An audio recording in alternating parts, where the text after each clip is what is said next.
What's going on, YouTube? How you guys doing today? So today was a kind of a weird day at the shop. A good day and a bad day at the same time. Figured might be a good example of an average day at an automotive repair shop, and specifically from the owner standpoint or manager standpoint, my standpoint.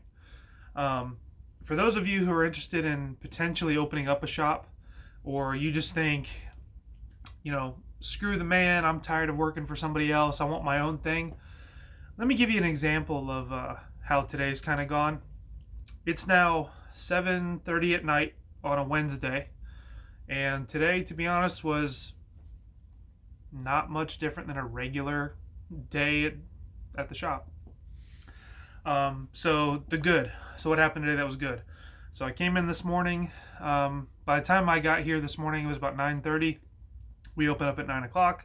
My tech had already finished up a job that gave us a headache yesterday. So coming into that being done, hallelujah, that was about a $2,000 repair. So that got done, test driven, parked out front, ready to be picked up. That's $2,000 waiting to be picked up. So that's great. A clutch job we did on a different car finished up this morning roughly around 10:30, 11 o'clock. Also another, $1,600-$1,800 job, ready to go, no major issues. So that was done, test driven, parked outside, awesome. So easy, two cars, $3,000, not profit, $3,000 total sales, done and picked up today. Excuse me. However, in the meantime, we had one 4Runner that needed a lift kit done. The parts were here, the car was here, but it was not in the shop yet. And the customer had called, changed her mind, and said, I need it by end of day. So we had to rush to get that in and get that done. Little backstory, we're down to 2 full-time techs, myself and 1 advisor right now. I had a tech quit on me, I don't know, maybe a month ago now. I've kind of been looking for other techs. I've talked to a few people over the phone, did some phone interviews, put some feelers out. Just haven't had anyone, come in that just fits every single thing I need and hired yet. So that mixed with having a kid, I took some days off. I wanted to wait till I came back before hiring somebody. So a lot of stuff going on, a little bit light staffed, plus myself not being here as much as I'd like to be. We're behind. So we have a lot of projects that are stacking up, a lot of big jobs that are just taking forever to get done. Meanwhile, we're still trying to do the day-to-day stuff. Oil changes, tire rotations, check engine light diagnoses, quick AC jobs, alternator jobs, brakes, wheel bearings, mixed in with a couple comebacks here and there. I don't care how good of a tech you are. I don't care if you use only dealership parts. I don't care if you use only name brand parts. I don't care if you have 3 people QC the car before it leaves. You're going to have comebacks occasionally. Whether they're directly related to what you did or not. Sometimes customers are going to have a different issue, but they think it's the same issue. So they're going to bring it back and obviously point the finger at you and say it's your fault. You got to take care of it. So you're going to have to deal with comebacks. And if you're a reputable shop, you offer a warranty. And when you have a comeback, you try to get them in ASAP, regardless of how long you're scheduled out. Right now, we're scheduled out about a week and a half, solid, straight. So having a comeback today, they need their car, they have to get a rental, the car is undrivable, we got to fit it in. And we're understaffed, overbooked, and having issues with other cars for parts and whatever else. So, anyway, yeah, so one of my techs just found out, he's got some personal things going on. He had an appointment. He had to leave for 2-3 hours today. So a month and a half ago, I had 3 full-time techs, myself and 1 advisor. Today, for the majority of the day, we ended up with 1 tech, 1 advisor, and I was running all over town all day. So the reason I wasn't here, my car insurance doubled. And the car that I'm talking about is actually owned by the business. So in order to take that to the insurance agency, have them look over the car, change it from a regular daily to a classic car, cut my insurance by a fifth, or I'm sorry, to a fifth. It went from $200 to $40 a month. But I had an appointment to have that checked out at 9 a.m., so that's why I was late. Well, when I came in after that, well, I have to go pick up a header from Ceramic Coating that's on the opposite side of town. I had to go pick up 2 drive shafts from the other side of town for another vehicle that had U-joints replaced, and then it was balanced. We don't have a balance machine here. That's a very specific, expensive piece of equipment. So we sublet for ceramic coating and powder coating, and we sublet for driveline balancing and repairs sometimes. So 2 of those, opposite sides of town. Jacksonville is an hour across. So I'm 45 minutes one way, 45 minutes the other way. Well, just to add insult to injury, we did a differential drain and fill service on a vehicle, and the guy got home and found a small puddle where there was a drip coming from the drain plug when he got home. So I said, you know what? That's on us. I understand that's my fault. You live an hour away. I'm not going to pay a tow truck $300 to go pick it up. So I volunteered while I'm out running errands to go to his house and do it on the ground in his garage, and he approved that. So while I was running errands for drop-offs, deliveries, pickups, and technically a comeback repair, which was basically just an over-crushed washer gasket, we had another customer come back today and was getting in an argument with the advisor over let's just call it a very cheap vehicle that he has put 15 times what it's worth in repairs into. And he keeps having problems. Now, sometimes the problems are somewhat related to what we did. Sometimes they're completely unrelated to the other work we did. But the issue is, this vehicle keeps having problems. Various problems. But the vehicle was very, very, very run down, ragged, worn out, leaking from everywhere, had all kinds of problems beforehand before we ever touched it the first time. So we're playing catch up, trying to get the thing to be reliable. And when he keeps having problems, he keeps blaming us. We keep fixing it, making him happy, and then he comes back 2 weeks later saying, hey, I've got a similar problem. It's never the exact same problem, but it's similar. So we had a customer trying to argue with us on that, which to a point, I understand where he's coming from. On the other hand, though, I've bent over backwards to make the guy happy. I've eaten all kinds of labor. I've given discounts. I've done free repairs, free diagnoses. I've put it in the shop in front of other cars to get him happy again. One of the issues, I've replaced the part 4 times for free, trying to fight this issue that we can't seem to figure out, which I believe now, thinking about it, is actually an internal engine problem causing another problem. So that's a whole other issue. But this is the stuff I deal with every single day. I'm on the road doing deliveries. I'm fixing comebacks. I'm on the phone dealing with part delivery issues, vendor delivery issues. When I'm not here, customers are still coming to the door. Thankfully, my advisor is competent and he can handle a lot of those for me, but sometimes he needs my input. I have to make the final call. On top of that, I've got employees that have their own personal stuff going on I have to accommodate. And then at the same time, I still have to make a profit. All of this just to say I still have to make a profit at the end of the day. If I don't make a profit, I'm not in business. So even though we did have a couple good jobs that, $2,000, $1,500, $1,600, whatever, that sounds great. That sounds like a lot of money. For most people, that's 2, 3, 4 times their paycheck a week, and I get that. However, for those of you owning a business, for a reference, so my shop is about 3,000 square feet. I have right now 3 employees plus myself. I spend between $22,000 and $25,000 a month in parts. My overhead, with all bills included, payroll, insurances, taxes, everything. Just as a reference for you, we have to make anywhere between 70 and 90 grand a month to break even. That's not make a profit. That's not to pay myself anything extra.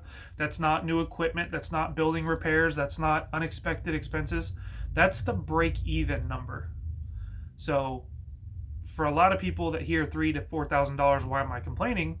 It's because if you break that number down to a weekly basis, I have to make, what's that come out to? 15 to 18,000 a week to break even.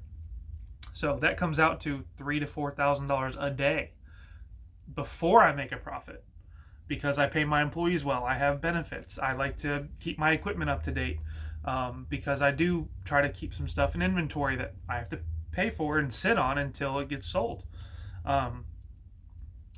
So in one day, I can sell $3,000 to $4,000, $5,000, $6,000 worth of work plus, but then at the same time, I'm having to eat warranty repairs, help my customers out, make them feel appreciated, and make sure that they're happy when they leave.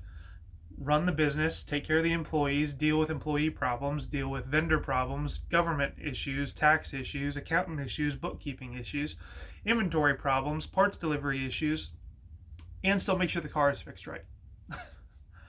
And this isn't, I didn't mean for this to become a whine fest. I'm not trying to complain about my job. I love my job. I like being in the position I'm in. I think I do it pretty well.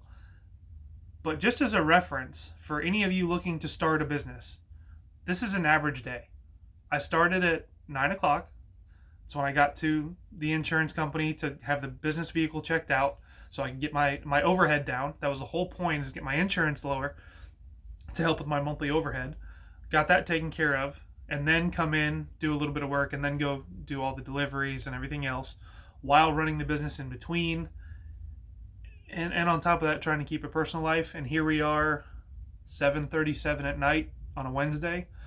I have a 2-week-old at home, but because I didn't get a chance to work in the shop at all, and I'm down a man, I have to go, after this video, I will be going out into the shop and working for another 2 to 3 hours. So that's an 11-hour day. Didn't have a lunch. I stopped at a gas station and got some beef jerky. That was lunch. This is what it takes to be successful. This is not for the people who just have authority issues and think that they can do it better. This is, you're spending your life building this up to get to a point where you can have a team that can run the place without you. And that's my goal. I want to have a management in place with employees underneath that get the work done, that can handle problems without me. I can take a vacation in between, everyone else taking their own vacations. I don't have to sit here and micromanage for 40 to 60 hours a week.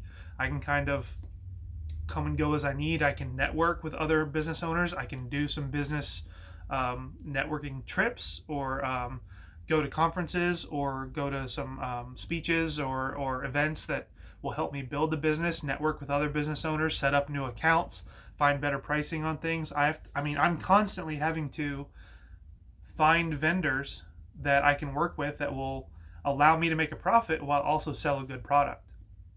So in a lot of those, there's no just, hey, I set up an account, I have a tax ID, give me cheap pricing. A lot of it's, you have to buy in $20,000 before you get a discount. So for instance, lift kits, that's one of the things. I have to buy $20,000 worth of lift kits from multiple different companies. Each one wants 20 grand. Then they will acknowledge me as a real dealership for their parts. Then I get wholesale pricing. Well, when you have customers that do their own shopping online and then argue with you that your pricing is higher, well, yeah, that might be the case. But one, it's not worth doing if I can't make a profit on it. Two, I offer a warranty on the repair. So if I have to come out of my pocket to honor either a parts or labor issue and give you peace of mind, that costs a little bit of money. I'm taking the hit, paying for the money or paying for the kit up front until it's done and picked up. Some cars, depending on what else the car needs or time frame for the customer, that could be a couple weeks to a month plus. So if I have to sit on a $1,500, $2,000 lift kit for a month until I get paid, yeah, I want to make some money on that in between. And then on top of that, if there are any issues with either shipping or incorrect parts or damaged parts, I'm the go-to between you and the vendor. So you want, let's just say, a rough country lift kit. Well, if there's an issue with it, I'm the one who deals with everything because I place the order. So that's labor, time, effort, phone calls, emails to get the situation resolved. So I'm saving you that hassle if there is a problem. Well, that's a service that is building value for you as a customer. So that requires some money. So, but once I get to that $20,000 mark, then when I can get better pricing, I can build in more of a discount for the customer and still make a profit. So pricing goes down eventually, but if I don't hit that number per year, January 1, it starts over again. With a lot of vendors anyway. Let's see, what else? I can go on rants for hours about being a business owner. This is something I've learned. It's a very, very steep learning curve. I mean, we've only been open 2.5 years. So you think, 10 years, 10 or 15 years as a dealer tech is enough to run a business? It's not. You can fix cars all day long. You could be the best master tech in the entire world. If you don't understand business, marketing, networking, accounting, finances, budgeting, and logistics, you will not be successful. And I'm not trying to burst anyone's bubble, but I spent, out of 10 years of being a tech myself, I probably spent 5 of those years before opening my shop listening to podcasts every single day when I worked about business, watching a lot of Dave Ramsey YouTube videos, watching a lot of just random entrepreneurial videos, leadership, logistics, accounting, budgeting, taxes, LLCs, S corps, investing videos every single day. It was my hobby. My hobby became, how do I become successful to open a business? Every single one of these little individual parts of the puzzle I need to become an expert in, or at least be smart enough to hire somebody that can then teach me how to do the rest of it. And that was time and effort and taking notes and taking mental snapshots and mental notes, and then being able to regurgitate it later, and then have discussions with accounting and bookkeeping and anyone else involved in setting up a business. I had to deal with the county. I had to deal with fire. I had to have a fire inspection, electrical inspection, safety inspection, building inspection, building permits. Had to deal with a lease. I'm in a lease that, I'm responsible for the entire building. So it's not like renting an apartment. You just call up maintenance and they come fix it. My lease is literally, I'm responsible for everything. The AC unit, the heating unit, the toilets, the plumbing, the piping, the doors, the windows, the glass, the walls, the floors. That's all me. There's no one in between to help with. The owner doesn't care. He gets his money either way. Obviously, I have to keep it in good standing. Otherwise, he won't give me the lease again at renewal. But these are just some tidbits and things I'm hoping make sense, and I'm not just blabbing to people. But this is an average day in the life of a new shop. I am the owner. I am the manager. I am all those words. But I'm also still an employee. I still have to work on the business and in the business every single day, or else this business won't succeed. I'm not at a corporate level where I can just kind of sit back, go on vacation, drink a Mai Tai, and count my money. That doesn't happen. That's not a thing.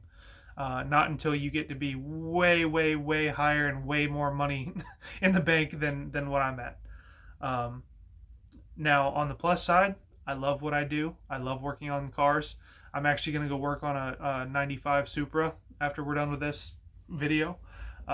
We work on all kinds of classics and hot rods and muscle cars, and we do a lot of accessories and installs and lift kits, and I meet a lot of cool people, and I get to network with so many people in the local community. I've made a lot of friends this way, made a lot of acquaintances and people that I'd like to hang out with, or we go on off-roading trips together as a group. It's been a fantastic 2.5 years. But it's been a rough 2.5 years. My wife, thankfully, is the best wife in the entire world. When I texted her earlier and said, hey, I have to work late. I'm just so far behind I can't catch up. And she says, okay, thanks for the update. Love you, miss you. Come home to us soon. So, I'm taking time away from my 3-week-old daughter tomorrow, to work on someone's car. Not because I want to, it's because I have to. Now, my trade-off is hopefully in the future we will be to a point where I can take more time off, better vacations, have more money in the bank, take a little bit less stress off of me, and hire another employee that can help offset and handle some of the workload. So my mentality is work hard now, play later, hopefully, or play more, work less later. But opening a business, whether it's automotive or not, is not for the faint-hearted. It's not for the immature. It's not for the people who want to get rich quick. And it's not for people who just think, it's easy, because it's not. I hope I made sense in this video. I hope it kind of answered some questions for some people. But this is 2.5 years of work, and so far it's paid off, and I've really enjoyed it. But there are some days that are great and some days that really suck, and you kind of have to find a middle ground between both. And at the end of the week, hopefully everything resolved itself so you can enjoy a day off on the weekend. I like to relax on the beach. We drive on to the beach around here in Jacksonville. That's my vacation, as much as possible, is just sit there, relax, and do nothing for a couple hours. But yeah, hopefully that answers some questions for those of you looking to start a business. Please leave a comment, like, subscribe. Let me know if this helped you at all. If you have any questions for me, you can always leave a comment with a question, and I'll try to get back to you as soon as possible. But till next time, guys, have a good night.